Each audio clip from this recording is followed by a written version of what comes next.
Good evening, dear friends.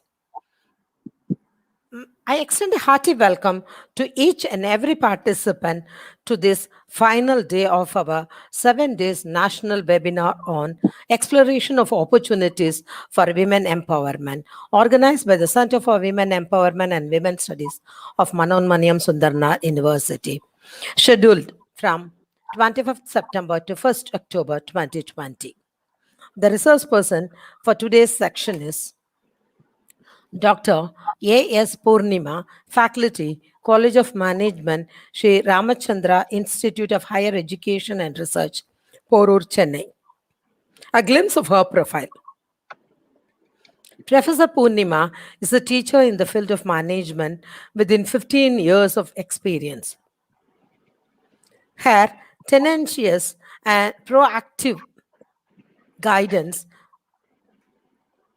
resulted in number of students conducting quality research in the area of marketing, human resource, and finance. She completed her doctorate from the prestigious Department of Management Studies, University of Madras. She investigated the impact of social media marketing in building customer relationship, creating purchase and loyalty intentions in Facebook as a part of her study to acquire her doctorate degree.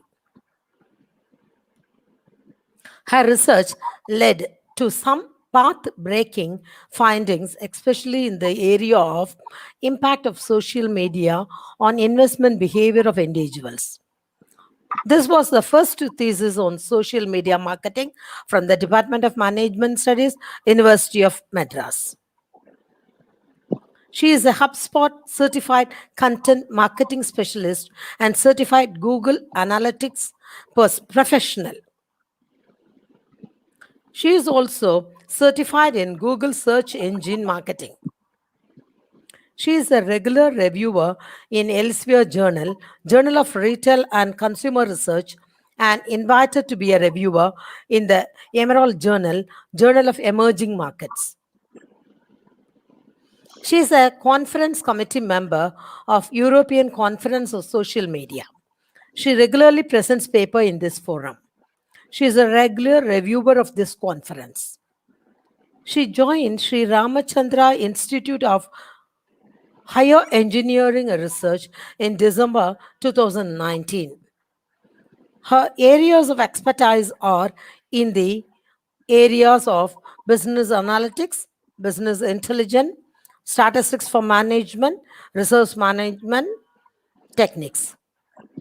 Apart from it, total quality management, security analysis and portfolio management, financial derivatives, business analytics, digital marketing, to name a few.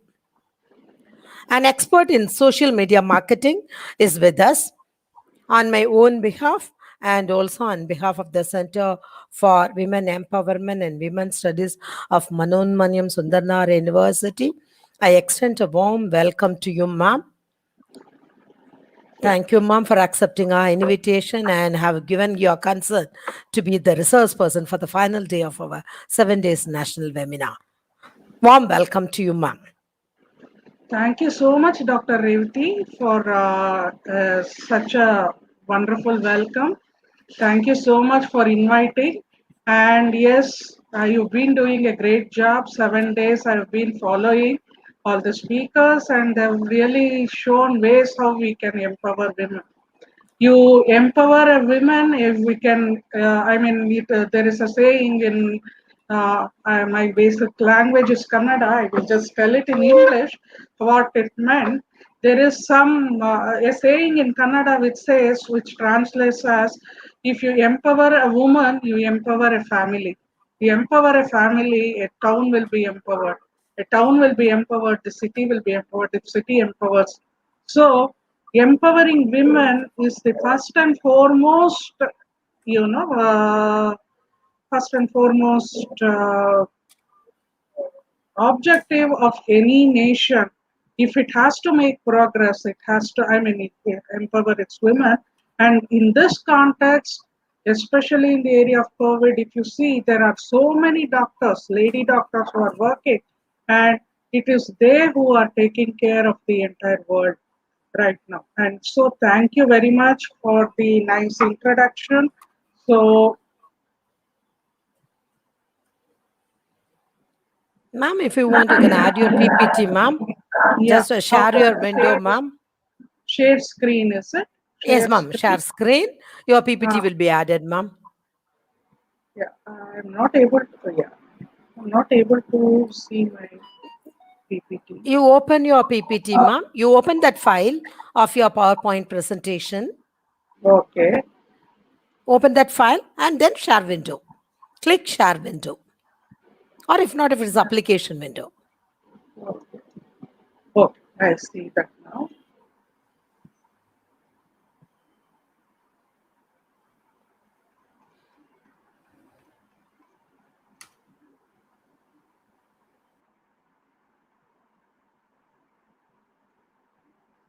Yeah, when they, yeah, Yes, ma'am. It is added, ma'am. It is added.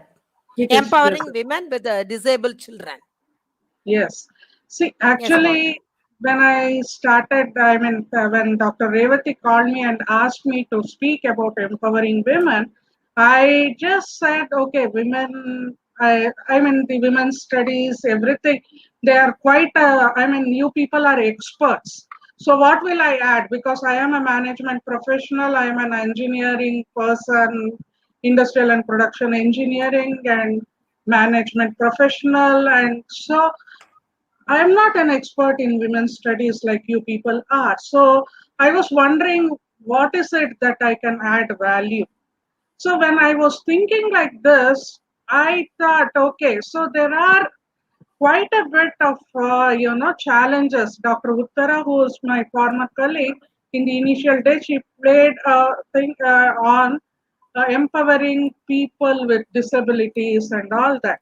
So I just thought, okay, she's spoken so many schemes that are available and whatnot, but let me tell you, friends, that when a girl gets married and has a child who is disabled, her entire life gets shattered. So I thought, okay, being a mother of a hearing impaired son, I thought I should take something.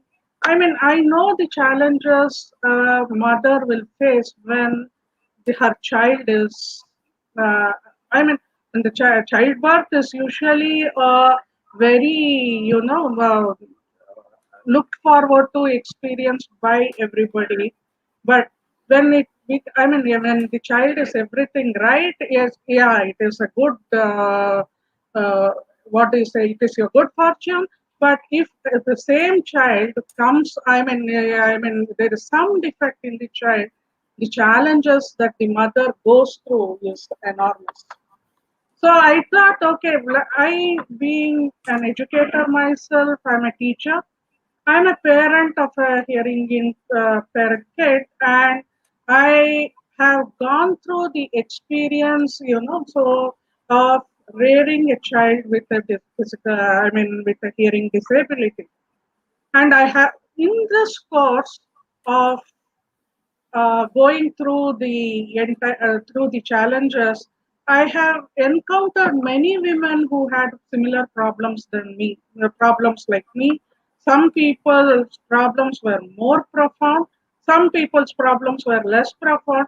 But nevertheless, the life, I mean, what we dreamed our life to be and what actually it became, it was, I mean, we shared the common thread, the mothers of disabled children, whether you are educated, not educated, whether you have your own business or anything, your life becomes a shattering experience.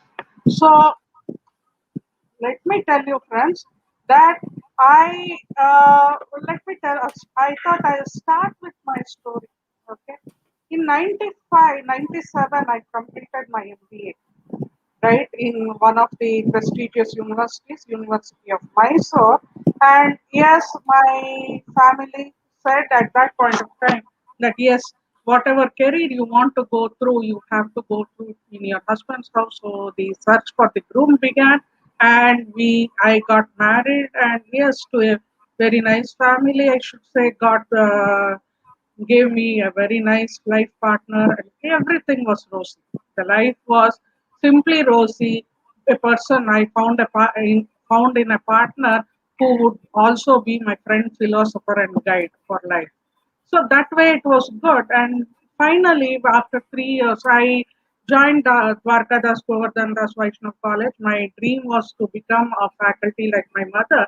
My mother was a professor of chemistry, and during that period, she became the pro vice chancellor of University of Mysore. So the dream was not big for me. The dream was, though I did my engineering and MBA, my dream was just to become like my mother, being a faculty, reaching high positions in the university, etc., etc. So yeah, and for that, cleared my net, and the inevitable happened. I got pregnant, and I had a child. It was a glorious experience. Everything was all right till the time I he was 6 to 7 months old, and suddenly we found that the child is not reacting to sounds. So I had a well-paid job at that point of time, and still I continued. I mean, we were transferred to Calcutta, and I did get a job opportunity in Thai Business School, and I still went on. Everything was all right till he was about 1.5 years old. Okay, 1.5 years old, and I found that yeah, he was not speaking, he was not turning when his name was called, and finally, the pressure built up. The pressure built up in such a way saying that okay, the child is not speaking and all that. I went to a mental trauma.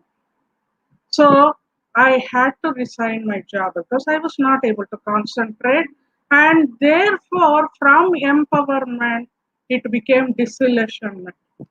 Okay, came from a family which believed in empowering women, which believed in, I mean, my mother herself being a faculty, she said, you have to have a career of your own for you to have financial empowerment.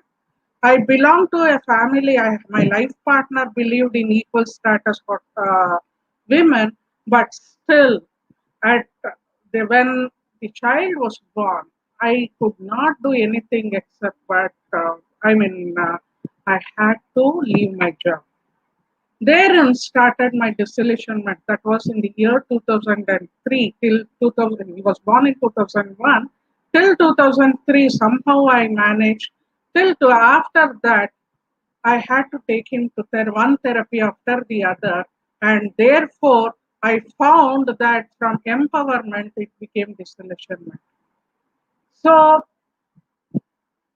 when I went to therapy and all those places where usually children with disabilities meet, I could find many women like me who were well qualified, well versed, and they were in US, UK. They had to come back from various cities because they had a disabled child, maybe learning disability, hearing disability, maybe some of them had children with autism, some of the children had deficit disorder, some of their children had attention defect hyperactivity disorder.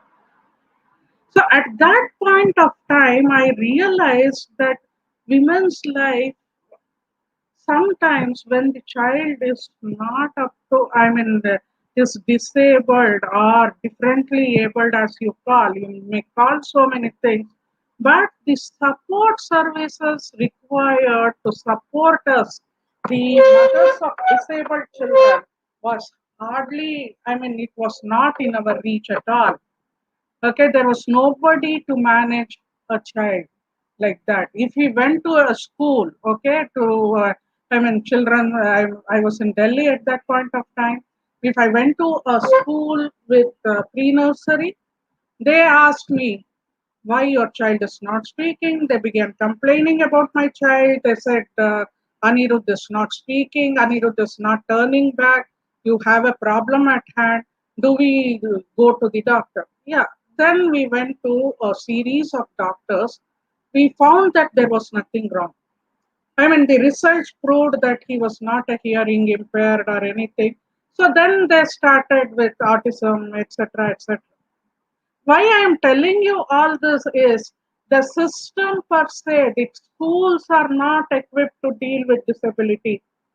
The parents are not equipped. I didn't know then what to do. I was clueless.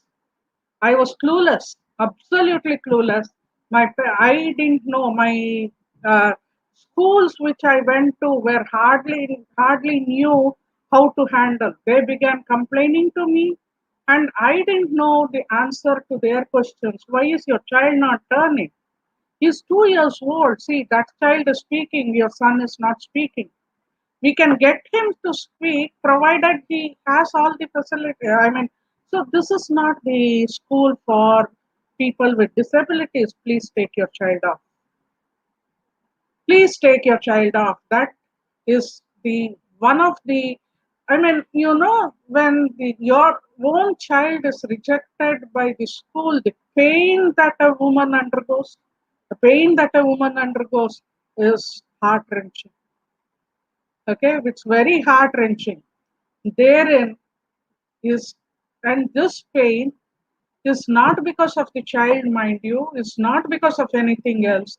It is because of the society which is inflicting that pain on you because of their thinking. Okay, the school watches are, I mean, hardly any school. I mean, I was in, people say you can admit, they cannot say no, as you say. I mean, there is a disability act, there is a right, everything. But when it comes to practice, we mothers of disabled children know that there is nobody to come to our rescue. So uh, so I chose this topic. What has to be the, I mean, when the problem is there, and now that I am an educator, I just wanted to tell you about my journey from empowerment to disillusionment and disillusionment to empowerment again. Again, that was in the year 2003. I had to leave my job. Then my husband got transferred to Chennai. From Delhi, we came back. Again, the problem existed. I again searched for a school. 3 years over, my son was still not speaking. But the test proved otherwise. Again, we went through a few tests, and the doctors were clueless as to understand why the child was not speaking. Everything seemed normal. So again, in the schools, I had this problem. Your son is not speaking. They would rather have a normal baby who would speak and everything is okay. Then they will actually, that child will be, I mean, given special status, hugged, cleaned, and okay, this guy is very intelligent. That guy is very intelligent. That child is so intelligent. See, he's joined after your son, but he was also not speaking, but now he speaks so well. So these are the kind of comments which we as mothers of disabled children undergo. And at least hearing is okay, but if you have some intellectual disability, it is even more. I have seen people who are mentally retarded. Teachers are clueless as to how they have to handle such children. Parents are clueless as to how to handle such children. Things went on, and my son somehow, because I was an educator, and God Almighty blessed me with the knowledge as to how to train him. He turned 8.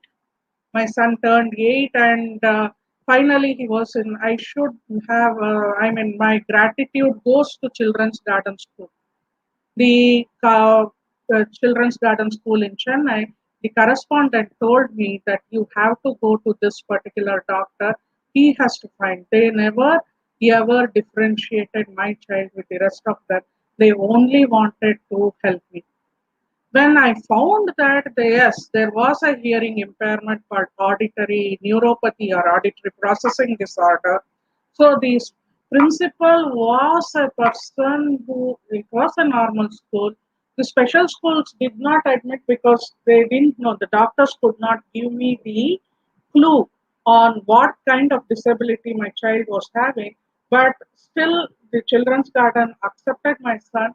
They also took me to a doctor where, I mean, Dr. Mohan Kameshwaran, who diagnosed that yes, he is having a cochlear implant. After cochlear implant, things started improving. But again, if I don't mention, I mean, Clark School for Deaf and Mentally Retarded was there. When I asked the doctors, they said put him in a normal school. Normal school, this teachers, he was just standing, I mean, sitting in one place, not gathering any knowledge. Till 8th standard, he was like that. Today, my son has finished his 12th with 76%, all thanks to Clark School for deaf.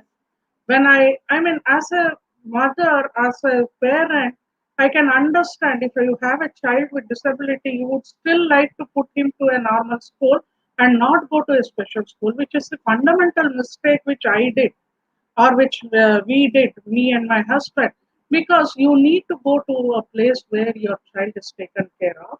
And there, from ninth standard, this growth started. I would like to specially mention Madam Rosalind, who became an eye or son of my son's life son, the Suryan of my son's life. And after I put him in in that Clark school, I could actually breathe with a sigh of relief. I did my doctorate. I again joined back my career. Today, yes, I am well respected in one of the greatest academic institutions, that is Sri Ramachandra Institute of Higher Education and Research. Now, this transition was fast because finally I could find a person who would understand my child. She said, "We will take care, you don't worry." So, this led to empowerment.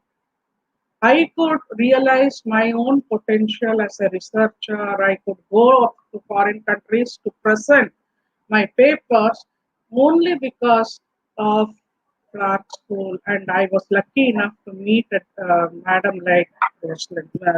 So she was the person who empowered me back again. So I just in few minutes I thought I will tell you my story. So why how a child when how a woman who has a disabled child faces the challenges. Not only disabled children, it is also, I mean, see, I happen to be an alumni coordinator of my institute in DG Vaishnav College. See, the disempowerment of children, I mean, right now, per se, in all metro cities and educated parents, even I find my maid servants, they want to educate their daughters very well, and they see to it that the education is there. As a placement coordinator, I will also take steps to see that the students are well employed. But the problem comes when they get married and when they have a child. Why I am saying this is, see, this after empowering people with disability, the problem for women comes when they give birth to a child or when they have to take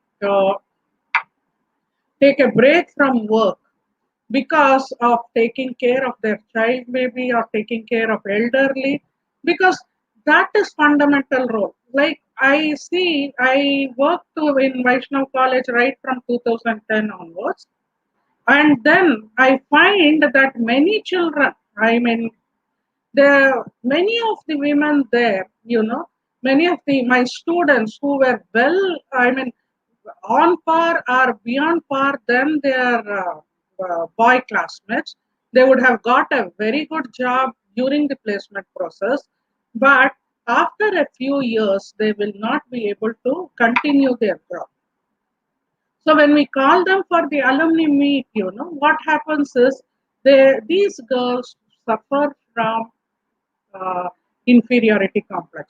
ma'am எனக்கு தெரியல ma'am, நான் என்னுமே இல்லை ma'am, இப்போ வந்தா நான் என்ன பண்றது, வீட்டில் தான் இருக்கேன் மேம், எம்பிஏ படிச்சுட்டு வீட்டில் தான் இருக்கேன். I have done my MBA, but I am at home.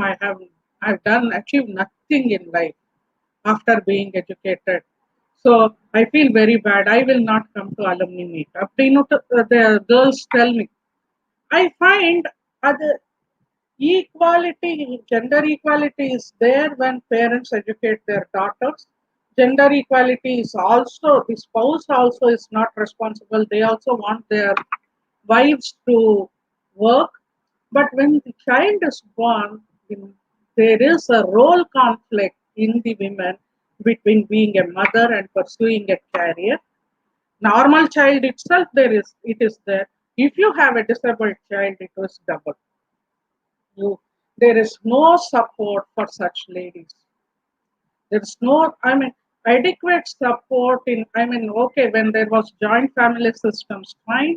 But even now, what they say is because in our Indian system, girl goes to the boy's house for after marriage, even if they're staying with their in-laws, there are hardly a few mother-in-laws or somebody who will be accepting to support their son's child.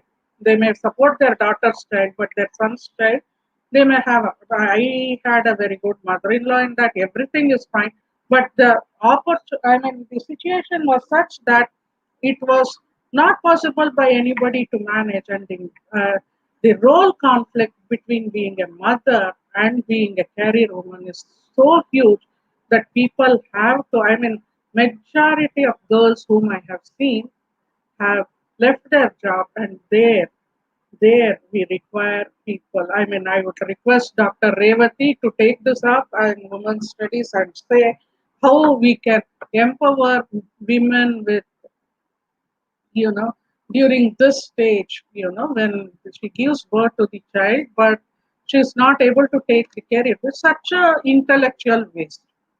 So there is an African proverb which says, now I come to the subject proper.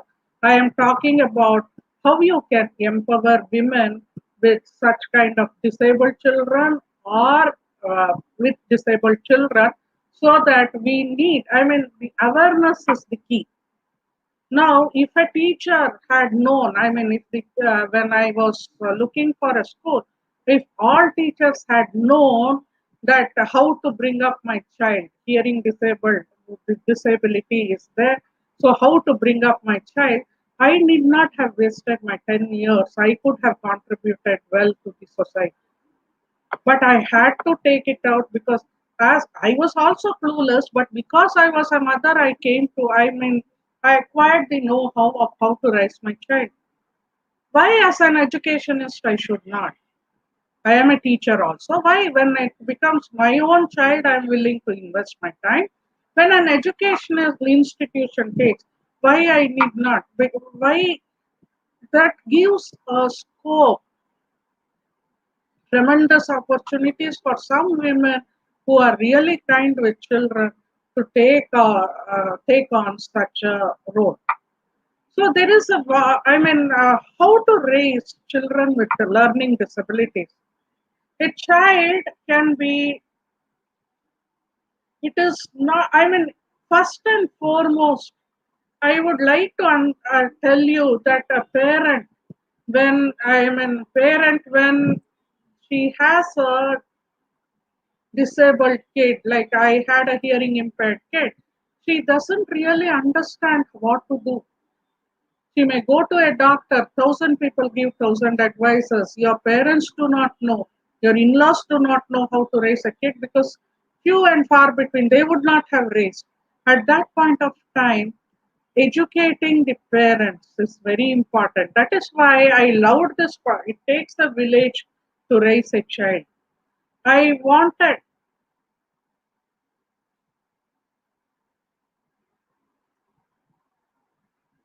the educators, I wanted the community, I mean the educators, if at all I had the same support I got when Anirudh was in 8th standard in form of Rosalind ma'am. I would have grown much more in my career. Okay, and the community per se. Okay, so and of course, finance is required. As such, I should be saying that I was blessed enough to be born, I mean, to be married to, I mean, higher middle class family. There are so many people with children with hearing disability who did not have, did not have the financial support, and therefore they had lot of problems. So having a child with hearing impairment itself or any disability per se itself is difficult. If you do not have, if your educators do not understand you, if the community doesn't understand you in the finance, so disability, I would like everyone to. I mean, I am right now trying to educate in this webinar on the how you can empower women with disabled children. Please understand, let us understand as a society, we should understand that a child is not, I mean, it cannot be brought up by a mother alone, or it is not the responsibility of the parents alone. We as educators, we should support such mothers.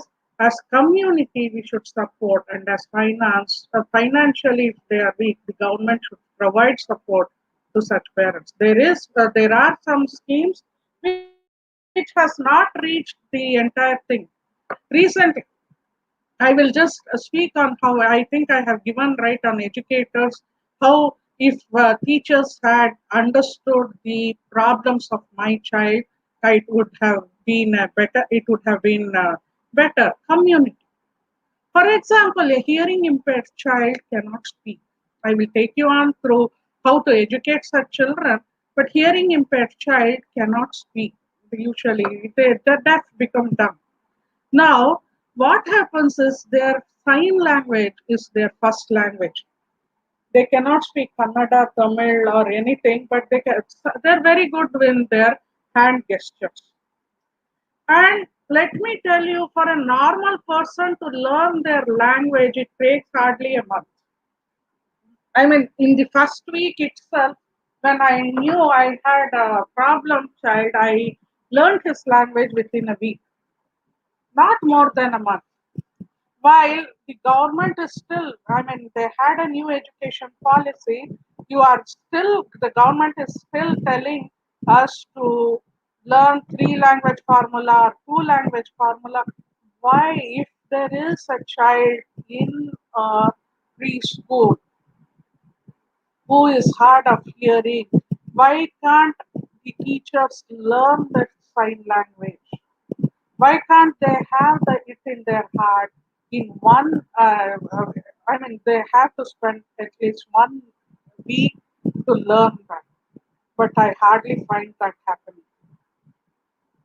Similarly, a community. Now, my son is, we stay in a flat. Okay, so there are some flats in US where there is a child. I mean, I read in a newspaper saying that there was one child who had a hearing impairment in their community. The entire community learned to communicate with that kid through sign language. So once the child is able to communicate with the others, his problem ends there. Is able to communicate, the teacher is able to communicate, the community is able to communicate with him. There is no problem at all. After all, why don't you all, I mean, why don't we as society treat sign language as just another language like Tamil or Hindi? Why can't that be made mandatory in schools and colleges where children have disabilities? There might be government schemes, etc.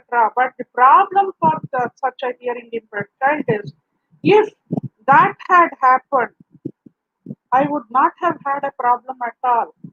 So actually, that is why I loved this proverb. It takes a village to raise a child. It is an African proverb. So the entire, seriously, நம்ம கிராமத்துல எல்லாம் எப்படின்னா, I mean, even now when I take him to Palakkad, people do make efforts to communicate with him. But the reverse is happening. The hearing disabled, I went to a school of hearing disabled as a chief guest, and I found that those children are trying to speak our language. It takes so much effort when they are not hearing. They are still trying to look into our lips and trying to say something. It was heart wrenching. But we as chief guests, I mean, there were some other chief guests with me. I could do it in sign language, but there are some other chief guests who spoke in English, not knowing the audience would not understand anything word of it. There comes disempowerment of those children and also the disempowerment of the women who reared them. They are not able to understand. Once they are not able to understand, they automatically start feeling inferior. And we as, I mean, let me tell you, there are one of some of the best brains in the country is, I mean, I have seen some children who are very intelligent among hearing impaired. Only the problem is they are not able to communicate. Okay, so I would like through this webinar to uh, from Manonmaniam Sundaranar University to sensitize people. We all need to take a vote saying that okay, whenever I find a child who is not hearing impaired, who is less fortunate than I am. I mean, of the five senses, only one sense is lost. So please at least try to understand his language and speak. If there is an autism child, please at least it should come to us as a society to understand how we can communicate and how we can help that mother, how we can empower that lady who has given birth. It was not her part, okay, in society. And let me tell you, it's very easy. There are some changes which we need to make. Communication, I mean, of course, with autistic child, it is a little bit, they will be able to understand, but we will not be able to understand anything. So please, as a community, let us take a pledge to empower such women with disabled children.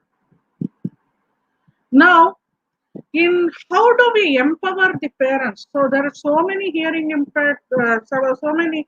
So let me tell you, I wanted to talk about all disabilities, but automatically hearing impairment comes because I have lived, I have gone through in my life for this. Okay, so in parenting, so parents should not be. That is what the first and foremost is. As educators, we should know parents should not be criticized for what they should know or what we perceive that they are not doing adequately. As a teacher, if I presume that most of the audience is our educators here, so as a teacher, we should take a pledge that we should not, I mean, teaching when they come to us in classroom, it is our job. And we automatically say parents should not be criticized. ஐயோ அனிருத்துக்கு இது வராது அது வராது அப்படின்னு சொன்னா she is not an expert. It is my job to educate. Okay, so that is the thing I found in Rosalind. I should say when my son was in Clark school, she said, I know how to handle him, you leave it to him. So that from that time onwards, the growth in that child was enormous. I became more, I mean, from depression, I became more educated. So this is about parenting. Communication. Dialogue between home and school should not only be consistent. There were, I mean, I will not mention the school. I used to ask, ma'am, Anirudh doesn't come with the homework. He is supposed to do it, ma'am. I cannot send you the homework and all. I said, there is WhatsApp. Today, we are empowered with technology. Please put in the WhatsApp group, ma'am. No, this is not our practice in school. This was what was told to me. So such, let us understand as educators, we need to continually interact with these kind of parents, with the parents who have disabled children. Actually, you are, I mean, the parent will be, I mean, today, if I have to be grateful, I'll be ever grateful to Roslyn ma'am because of this. Okay, so dialogue between home and school, she always consistently, even now, even if I call her at 10 and ask what the problem is, she's ready to help. She also has her family, she also has, but that is the kind of commitment she has in these kind of children, and she is able to support you. So dialogue between home and school should be consistent, it should be reserved, and it's not about making negative reports to the parents. Positive communication, okay, this is what it is. It will empower such women. And student success, small successes, I am not saying big successes, is good times as well as bad. Then volunteer, parent support should be welcome. So today, if I am, I mean, I can enter Clark School anytime and help. Okay, being educated and also equipped with having a sign language, I am able to communicate with the children. Okay, supporting the parent-teacher partnership is very important for educational. Parents need help from teachers. Teachers need help from parents. Together only we can empower such children. By empowering such disabled children, we will be empowering the women who raise them. Not only that, today I am willing to send him to tuition with any amount. I mean, financially we are not, but I don't find teachers who can teach my son adequately. And therefore, the responsibility will fall on me. So it's also, I mean, win-win situations. If we have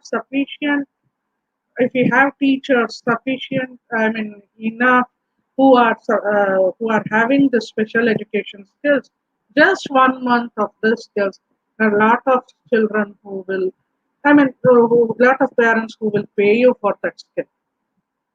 So, school decision making. If teachers are kind, also the top management doesn't want. As I said, in 8th standard, the school in normal school in which he was working, that till 10th they can promote this child without even looking at it. At ninth, so they are comfortable as long as the child is quiet in the class. At ninth, I was told that he was no longer fit because 10th they have to show 100% result. You see, they have to show 100%. So such kind of that what do I say, that is very hurting for women with disabled children. Child doesn't understand. The woman herself, she understands what pain. I can never forget those moments where they asked me to take my child off the school. Okay, so school per se, at least the higher education institute, when we are sitting in chairs which have decision making, let us be kind to these mothers. Let us try to find, and it is not difficult. Children are having a higher education degree, etc. So I would now like to go about for type to tell you all about types of learning disabilities. So, first one is about hearing impairment, for which I am experienced enough to talk. Deaf, those with I just want to educate, to empower you, to empower people around you. So, deaf, those with profound hearing loss who cannot understand sounds with or without hearing aids. Hard of hearing are those with hearing losses that impair their understanding of sounds, including communication. The definitions according to idea, that is I mean American thing. So it is hearing impairment that is so severe that the child is impaired in processing linguistic information through hearing, with or without amplification, that adversely affects the child's educational performance. Hard of hearing and impairment in hearing, whether permanent or fluctuating, that adversely affects the child's educational performance, but that is not included under the definition of deafness.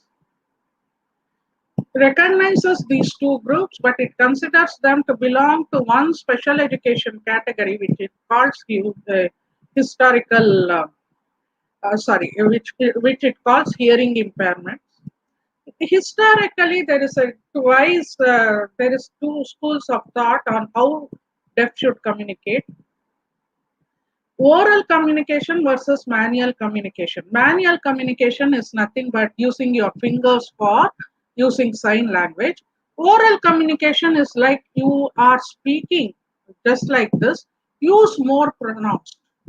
So if I tell hello, my son will not, may or may not be able to understand. But if I say hello with, with the movements of the mouth and lips and tongue, more pronounced, he will be able to understand. So there are people who want to have only oral communication. Why is that? Oral communication is because we as society are unwilling to learn their language, sign language, because it is mother tongue for them. I mean, it's very easy for them to pick up. They are very happy using it, but because they are forced to speak, they are speaking, and they are intellectually. I mean, when you are teach them using sign language, I'm not saying only about my son. I'm saying with anybody, and hardly it takes you a week to learn this sign language. Why that taboo? Why we should not learn sign language? Debate was fueled primarily, so there is something called, it is called 100 years war. Should the deaf be taught to communicate in oral, or deaf should be taught in hand? So some people say that it is the hand is their primary language, so you let them learn. But so far, I don't know why the theories are there. Why are they not thinking that, okay, instead of telling whenever there is a deaf child, why can't we expect the environment to learn sign language? We are here to learn Kannada, Tamil, Hindi, English, French. French class ko po, German class ko po. என் பொண்ணுக்கு German தெரியும். Yeah, when there is a child, when there is your classmate who cannot speak any language and her primary language is sign, why can't we learn that? Nobody thinks about those things, especially in the normal parentage. I request many parents who are here, whenever they find that the child is hearing impaired, you would be making a huge difference when you help your child learn, or motivate your child to communicate with that child. They don't want to be treated separately. They are very proud. Deaf children are very proud. I have seen them. They want to be accepted, and they believe that they are equal to somebody. And these days with technology, previously phone was unreachable to them. Now with the video calls, they are very happy communicating with each other as long as they know sign language. They are able to communicate just like you and me. Now today, I if there is a deaf population, if I teach in sign language, they will be able to understand what all I have been speaking to so far.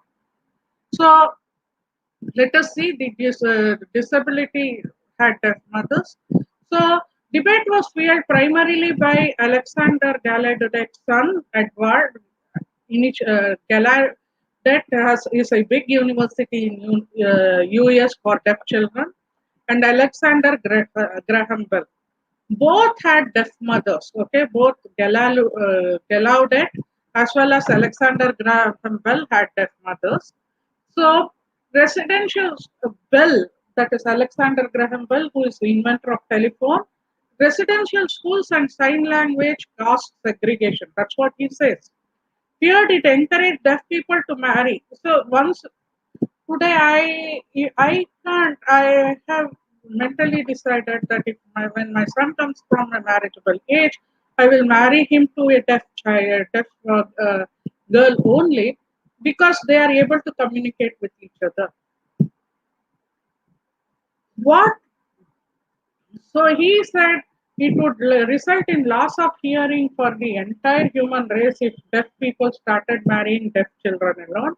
So began legislation to prevent two deaf people from marrying, eliminate residential schools, etc. For, for the deaf so that they mix with normal people.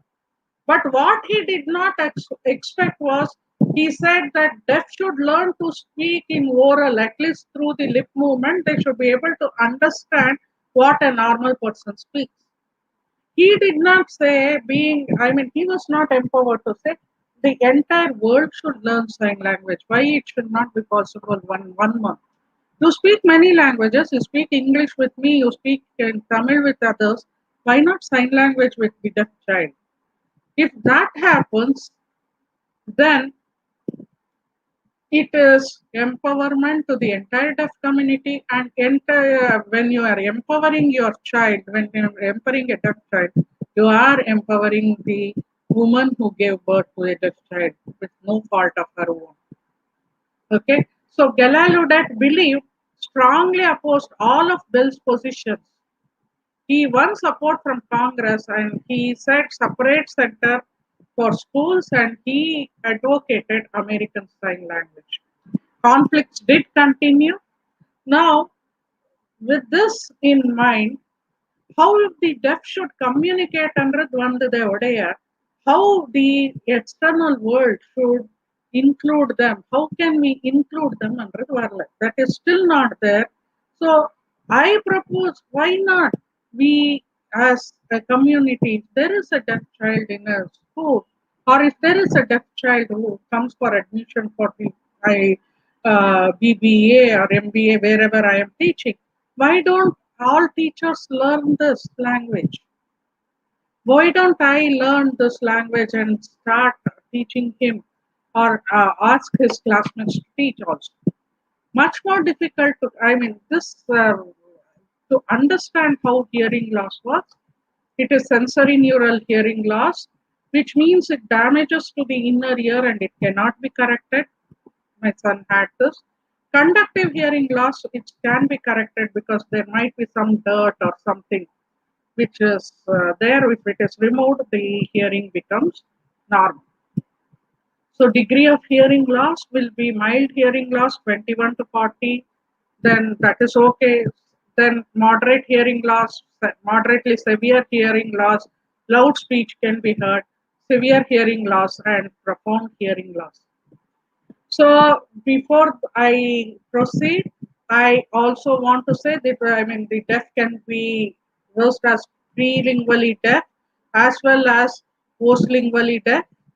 That is, before the speech comes, if the child is deaf, it will the child will never acquire the speech. But if the child becomes deaf after acquiring the speech, then after they have learned to speak, he will not lose that ability. He will still continue to, he or she will continue to speak, albeit the knowledge that he acquires from others will be very limited. So, what the US has just said is that you should understand, don't think about communication as a disability. Instead of treating children with hearing loss as children of disability, what they say is, why don't you treat them as children with different communication needs? If you don't understand Tamil, is it a crime? It is not. Because if you have understood Kannada is your mother tongue, you can speak in Kannada. Hindi is your mother tongue, you can speak in Hindi. So when you don't, not understanding a language is not a crime. Why, if they can't understand anything, why should you treat it as a crime or why should you treat it as a disability? If you are understanding, if the child is coming from Delhi and joining a school here, he doesn't understand Tamil. So other children may try to learn Hindi or English as a common language. and try to make him comfortable here. That I have seen. But when the child is not able to speak any language and his mode is through hands, why is it that the other children treat you on the point that he has a disability, he's somebody different from others? Why is that done? Why is that done? That is what normally, I have heard almost all, I'm speaking on behalf of all mothers who are having their children because I've been interacting with them. So, why don't we understand the individual's language and communication needs? Don't treat our children like separate. My humble thing is, you just teach that one. To learn Kannada for a Tamil child will take much more time compared to learning a sign language because it's universal. So opportunities for direct communication with peers is what they seek, and professional personnel in student language and communication mode. The student's academic level. See, usually what happens is child begins by having only disability, hearing disability. If the parent doesn't know how to handle, and if the teacher also doesn't know how to handle, plus he doesn't have the finance, then the other disabilities will occur as well. These disabilities, these disabilities, when you are putting everything, these disabilities will go far to, the children, because of the others were not able to, or the teachers were not able to communicate to them, parents were not able to communicate to them, their knowledge acquisition becomes a problem and they become mentally retarded as well over the years. So that is environment inflicted, society inflicted. The basic medical problem was only hearing disability, but because did not get enough stimulus, the brain did not develop, and therefore he became mentally retarded as well. Can you just understand how much, what do you say, disempowerment we are doing to such children and making the women who gave birth to children even more disempowered?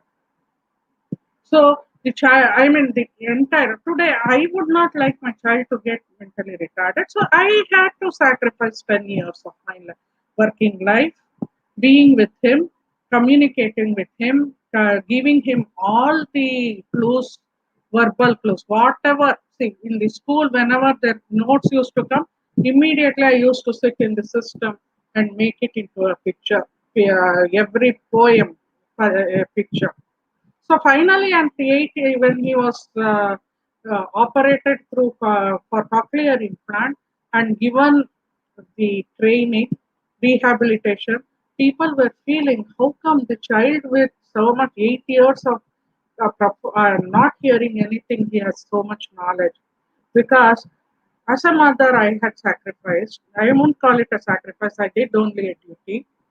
God sent me a difficult question paper. That's what I keep telling everybody. God sent me a difficult question paper. I'm happy that only because He knew that He also blessed me with the knowledge required to raise my son. No, but this need not be, I need not have lost this if the if I had got adequate support from the community, adequate support from the education system, educate support. Why learning sign language was so easy, right? 1 month by everybody, it would have put my son on par with everybody. Why he should go for special school? Why should such children go for special school when only 1 month investment is all it takes from everybody who is connected to him? So opportunities for when children are sidelined because they are not able to communicate with peers and professional personnel in students' language and communication mode, they become disenchanted, they become disillusioned, lead to depression. The depression of the child will lead to depression of the mother. When the mother is not happy, The father is also not happy. He is also there. There will be fights happening in the household. Similarly, I mean, the entire family is hurt, and it need not be, because this is all the disability. Medical disability is only 5% of the problem. 95% is inflicted by the environment. Okay, so this is about it. So other factors to care is who are 30 to 40% of those who are deaf or hard of hearing have additional disabilities that often result from the same condition or accident. Same condition only, because you don't have enough stimulus. You just put a normal child who is having hearing impairment in a secluded place. He will not, because man is a social animal. When there is no stimulus, he will not talk. He'll not talk till 5 years, 6 years. We have seen that jungle book where a human child is brought up by wolves. He didn't learn human language because the stimulus was only the sounds. He learned the wolf language. So language is something acquired from the environment. So similarly, what I would like to say is, and he becomes like a wolf. He starts thinking like a wolf. So similarly, we as if the child doesn't get enough stimulus at an early age, his brain will not develop. More and more you give stimulus, the brain develops. When the child is hearing impaired, that stimulus in forms of auditory is not there, and therefore he becomes mentally retarded. Okay. So with mild to moderate are sometimes overlooked when it comes to other special needs, because it is assumed their hearing devices fully compensate for their disability. So there are, what is it that we can do to help? First, understanding, then the mindset to learn that okay, my child is having a Tamil, my child is having a my child is having, okay, I'm sorry. Second is the child, I need to help the child. So let us learn the sign language. Then real type capture. Nowadays, technology is there to help. There is instantaneous translation of speech into print. Okay, sometimes speech into text, the computer will give. So that text, when the child is able to read, it is really good. Why can't we, as higher education institutions, have such software and develop our children? Then, automatic speech recognition technology that converts speech into text almost instantaneously. As soon as I speak, if there is somebody in the audience who is deaf, the, you can convert it into text. The speech to text is available, so we can have that. In fact, I feel all the videos which we put should have an option with hearing aids. So this is about, then other devices, assistive devices for people who are deaf, to make them aware of events in their environment through a loud sound or other means. For example, chirps, bird chirping, or many crosswalks.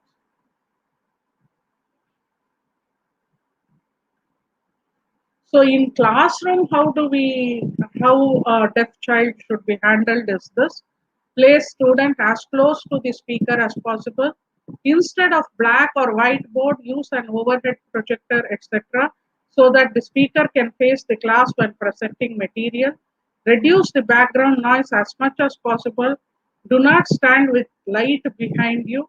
For class discussions, make certain the student knows who is about to speak and ensure that he or she is able to speak the speaker. For class discussions, arrange students' chairs in a circle, okay, so that the student can see everyone's face. Very important. And in fact, all the, yeah, I mean, I have gifted my son a smart mobile where he can record and it can be translated into text as well. So technology is there to empower. It is only to, we have to make our mindset. So many parents, okay, feel the general education classroom is not the least restrictive classroom for hearing impaired students. can be restrictive because students cannot communicate with peers and staff. Residential schools enable students to communicate fully in all academic and extracurricular activities. For students who use sign language, having a teacher who is not fluent can be highly restrictive and isolating. For this, I appeal to all the educators who are, Indian Sign Language is different. Whenever there is a child, please contact me. I can teach the students. I can at least help you contact people who will uh, teach sign language to your classrooms as well as to the teachers. We can have a workshop 50. It may hardly take 3 days for you. The fundamentals are very easy. So this is what my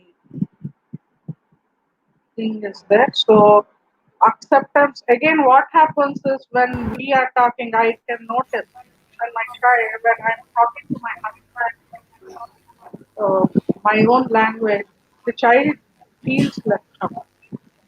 The child feels left out. So that again we have to avoid because as parents we have to see that such children are included in all family this thing. I give all the responsibility to him to right from bank work etc. So this is about it. Revati ma'am, do I have time or have I exceeded time? I do not know. You have, ma'am. You have done it, ma'am. The duration is 1 hour and you have done it, ma'am. You Okay, have is done it it. one? The duration is Oh, 1 hour, ma'am. Duration no. is 1 hour, ma'am.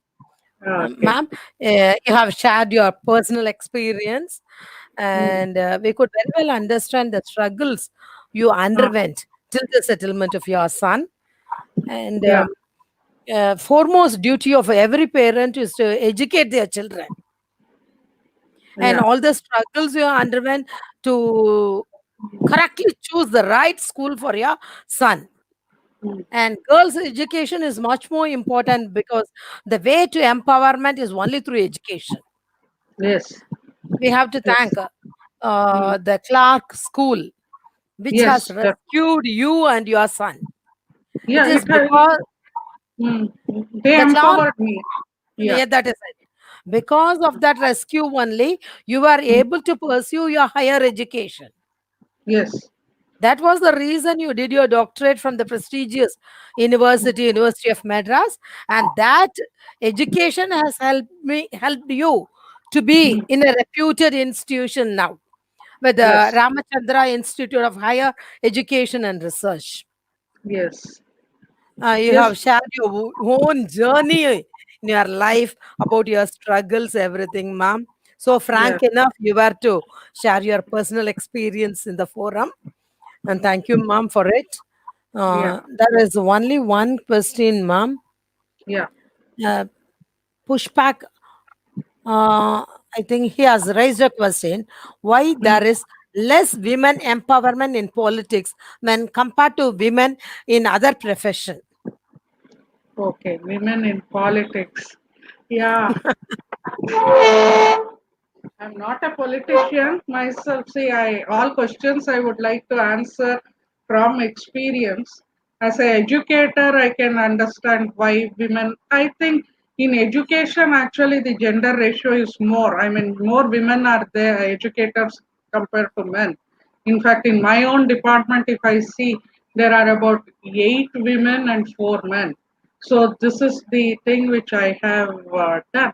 Again, ma'am, see, I want this forum to understand the challenge comes not when as in politics, I do not know. I should admit that why. Not many women may want to go. Or, politics basically is not taught the way it has to be taught here. You know where I have my sister's daughter has done MA in political science in US. So they are encouraged to go on field, fight education, etc. But here, what happens is we I mean, and therefore she is well versed in how to go about it. Here it is family based. more than women or men or anything. It is family based by people who have fathers or mothers who are politically inclined. They are getting into politics. So that is what I feel is the reason for thing.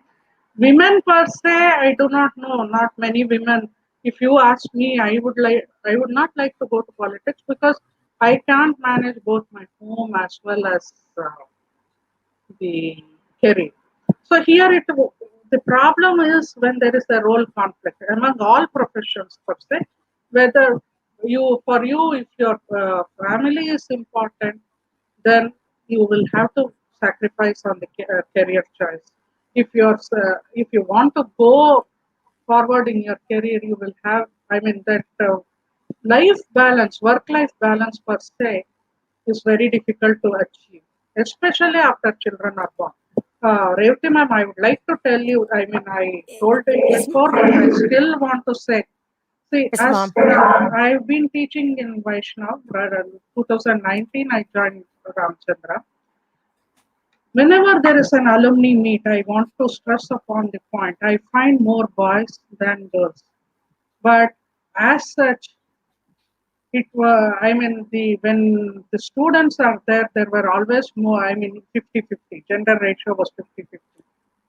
When I, as a placement coordinator, place the students, I would take special care in ensuring that the girls are in good jobs.